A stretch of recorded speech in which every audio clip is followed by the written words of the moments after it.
ናኒ አዶናይ ኔታንያሁ ለ30 ዓመታት የእስራኤል ቀኝ ዘመን ፖለቲካ ማገር ሆኖ የቆየ ሰው ነው። እሱ ቢሞት ፓወር ቫኪዩም በገዛ ፓርቲው ሊኩድ ውስጥ ትልቅ የስልጣን ፍልሚያ ይነሳል ትለናለች። ኔታንያሁ የሁለት ሀገራት መፍትሄ ቱ ስቴት ሶሉሽን ዋነኛ ተቃዋሚ ነው።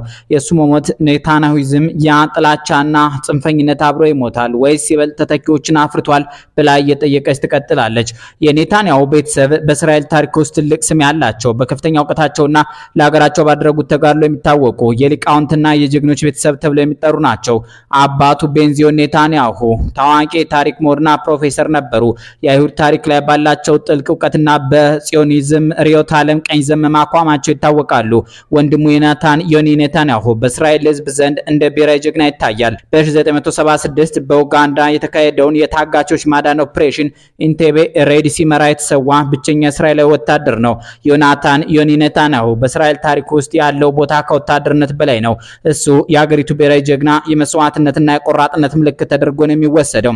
እስራኤል ይሄን ድንቅ ወታደራዊ ኦፕሬሽን በኋላ ላይ በስሙ ኦፕሬሽን ዮናታን ብላ ሰይማለታለች። ይህም በሀገሪቱ ታሪክ ለአንድ ወታደር የተሰጠ ትልቅ ክብር ነው። ብዙ የታሪክ ፖለቲካ ተንታኞች እንደሚሉት የቢንያም ኔታንያሁ የፖለቲካ ህይወት ዋነኛ ሞተር የወንድሙ ሞት ነው። ሆኖም ቢንያም ኔታንያሁ ግን ህዝቡን ለሁለት የከፈለ መሪ ነው። ቢንያም ቢቢ ኔታንያሁ ራሱ በትምህርት ደረጃው በአሜሪካ ታዋቂው ሚት ማለትም ማሳቹሴትስ ኢንስቲትዩት ኦፍ ቴክኖሎጂ በስነ ህንጻ አርኪቴክቸርና በማናጅመንት የተመረቀ ሲሆን በሃርቫርድ ዩኒቨርሲቲም የፖለቲካ ሳይንስ አጥንቷል። በእስራኤል ማህበረሰብ ውስጥ በአንድ በኩል ለታሪካዊው የኔታንያሁ ስም ዘኔታንያሁ ሌጋሲ ያለው ጥልቅ አክብሮት፣ በሌላ በኩል ደግሞ ህያው ለሆነው ለቢንያም ኔታንያሁ ፖለቲካ አቋም ያለውን ቅራኔና ቁጣ ጎን ለጎን ያስኬዳሉ። ደጋፊዎቹ ንጉስ ቢቢ ኪንግ ቢቢ እያሉ ሲያወድሱት፣ ተቃዋሚዎቹ ደግሞ ዲሞክራሲያችንን ገደለ፣ በስልጣን ለመቆየት ጦርነት ያራዝማል ብለው በየሳምንቱ አደባባይ ወጥተው ይቃወሙታል።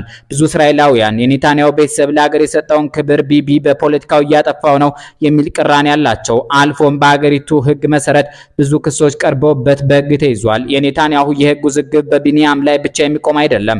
ባለቤታቸው ሳራ ኔታንያሁ ለዓመታት በበርካታ የሙስናና የስነ ምግባር ክሶች ስሟ ሲነሳ የቆየ ሲሆን ይህም በህዝቡ ዘንድ ለኔታንያሁ ያለውን ተቃውሞ ይበልጥ እንዲፋፋም አድርጎታል። በተለይ በሚኒስትሩ መኖሪያ ቤት ውስጥ የሚሰሩ ሰራተኞችን ታንገላታለች፣ ትሰድባለች በሚል በተደጋጋሚ ተከሳለች።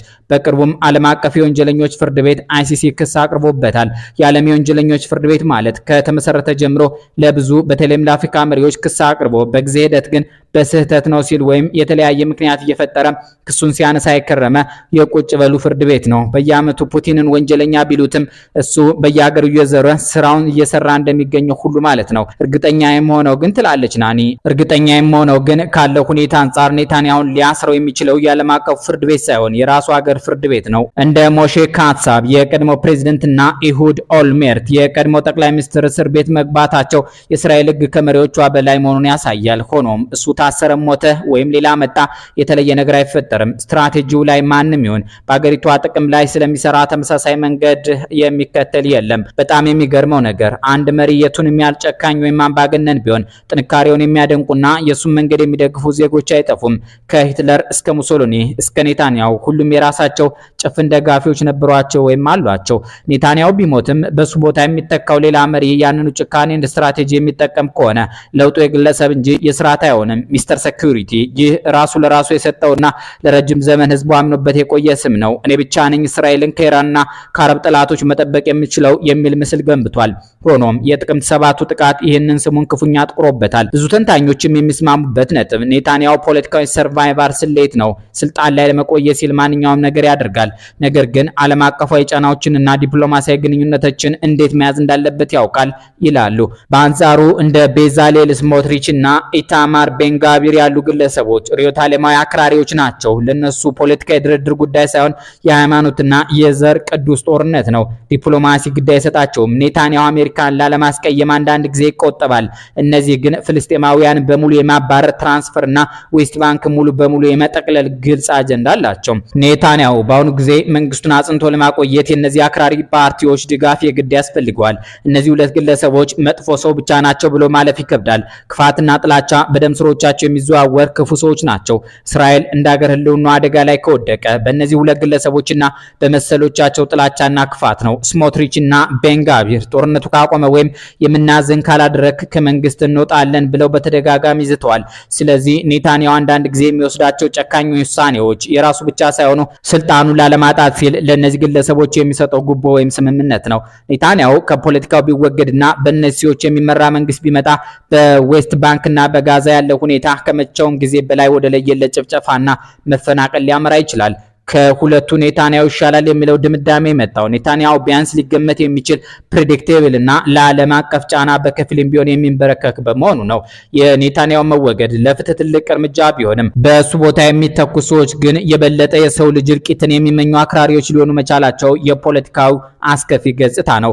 ኔታንያሁን የተመለከቱ እንዲህ ያሉ ወሬዎች የመብዛታቸው ምክንያት የእስራኤሉ ጠቅላይ ሚኒስትር ቤንያሚን ኔታንያሁ በታሪክ ለመጀመሪያ ጊዜ ከኢራን ጋር የተያያዙ ወሳኝ የደህንነት ጉዳዮች በሚመከሩበት ወታደራዊ ምክር ቤት ስብሰባ ላይ ሳይገኙ ቀርተዋል ተብሎ ክፉ መወራት ከመጀመሪያው ወዲህ ነው።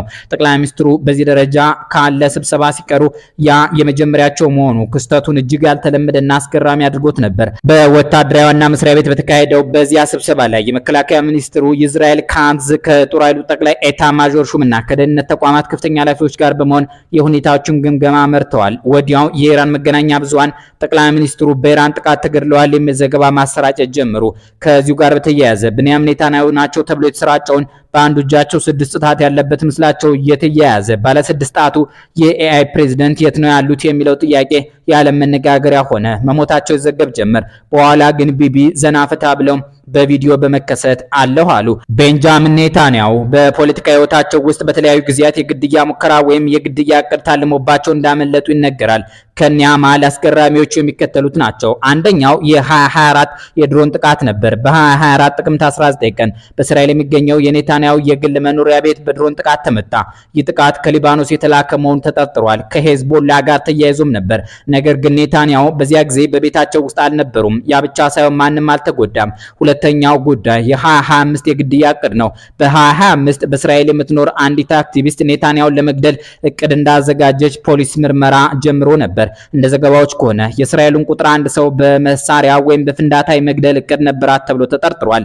ግን እቅዱ ከመፈጸሙ በፊት ከሽፏል። ከዚህ በተጨማሪ ቤቢ ሌሎች የግድያ ቀለበቶች ተዘጋጅተውላቸው አምልጠዋል ይባላል።